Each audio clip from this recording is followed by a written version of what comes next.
hello ছাত্ৰছাত্ৰীসকল মই আগৰ ভিডিঅ'ত তোমালোকক কৈ আহিছিলোঁ যে মই পাছৰ ভিডিঅ'ত তোমালোকক মই পাষ্ট টেন্সৰ সকলো কথা শিকাম আগৰ ভিডিঅ'ত মই প্ৰেজেন্ট টেন্সৰ present indefinite present continuous present perfect present perfect continuous এইবোৰ শিকালো আগৰ ভিডিঅ'ত গতিকে পাছৰ ভিডিঅ'ত মই কৈ আহিছিলোঁ তোমালোকক যে পাষ্ট টেন্সৰ সকলো কথা শিকাম গতিকে আজিৰ ভিডিঅ'ত মই তোমালোকক পাষ্ট টেন্স কি হয় তাক সকলো কথা মই সকলো বুজাই দিম তোমালোকে নিজৰ বহি উলাই লোৱা আৰু নিজৰ বহিত লিখি লবা আজি মই তোমালোকক শিকাম past indefinite tense past continuous tense past perfect tense past perfect continuous tense আৰু হেইবোৰৰ মই তোমালোকক উদাহৰণৰে বুজাই দিম আৰু লগতে অসমীয়াটো তোমালোকক মই বুজাই দিম ঠিক আছে গতিকে আৰু দেৰি নকৰো তোমালোকে নিজৰ বহিত লিখি লবা আৰু আগৰ ভিডিঅ যদি কোনোবাই চোৱা নাই তেন্তে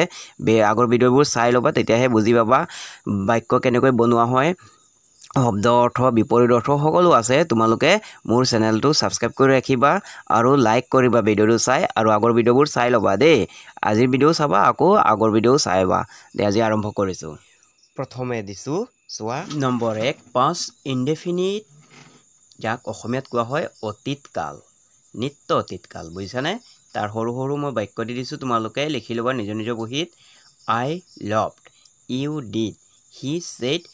she gone এইবোৰ হ'ল গৈ past indefinite tense বুজি পাইছানে তোমালোকে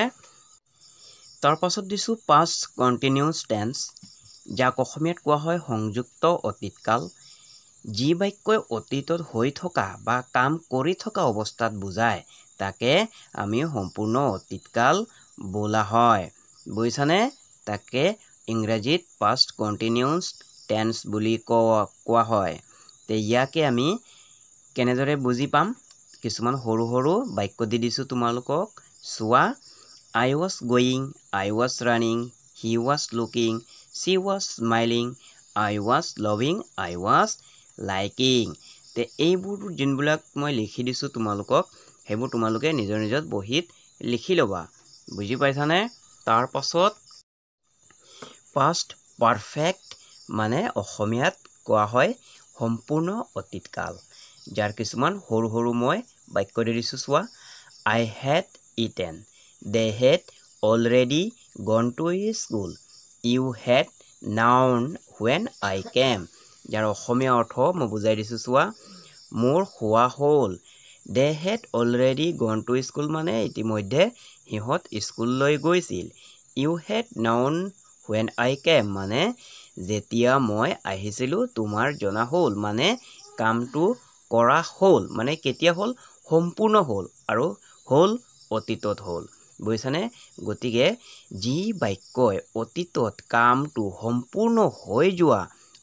বুজায় তাকে সম্পূৰ্ণ অতীতকাল বা পাৰফেক্ট past perfect বোলা হয় বুজি পাইছানে তোমালোকে এতিয়া এইবোৰ যোনবিলাক দি আছে চোৱা ভালকৈ শব্দবোৰ had eaten had এইবোৰ had টোৱে মেইন বুজি পাইছানে had দিলে আমি লগতে তাৰ ক্ৰিয়াটো আমি past tenseত বনাই দিব লাগিব তাৰ পাছত 4 নম্বৰ দিছো চোৱা past perfect continuous মানে সম্পূৰ্ণ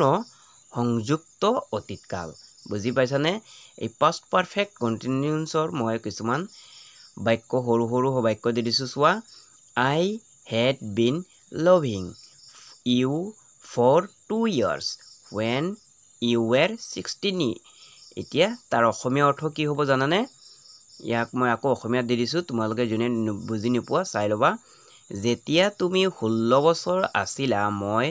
2 বছৰ ধৰি তোমাক ভাল পাই আছিলো বুজিছানে আকৌ 2 নম্বৰ দিছো উদাহৰণ চোৱা you had been working since morning when I came যেতিয়া মই আহিছিলো আপুনি পুৱাৰ পৰাই কাম কৰি আছিলে ইয়াত অলপ মন দি চোৱা এই 4 years মানে 2 বছৰ ধৰি মানে কি বুজিলা যিকোনো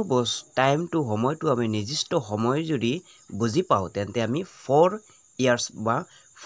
2 hours এনেকৈ দিব পাৰো কিন্তু যদি since দিও তেন্তে মানে সময়ক আমি নিৰ্দিষ্ট বুলি সঠিক সময় বুলি আমি ধৰিব নোৱাৰো যেনে প্ৰায় বা পুৱাৰ পৰা ৰাতিপুৱাৰ পৰা আবেলিৰ পৰা গধূলিৰ পৰা তেনেকৈ আমি বুজি পাও বুজি পাইছানে গতিকে আজি ভিডিওটো চাই কেনে লাগিল মোক কমেন্ট কৰি জনাবা আৰু ভিডিওটো চাই যদি ভাল লাগে তেন্তে এটা লাইক কৰিবা আৰু ভিডিওটো যদি প্ৰথমবাৰ চাই আছা তেন্তে এই চেনেলটো সাবস্ক্ৰাইব কৰি ৰাখিবা আজি মানে সামৰি মাৰিলো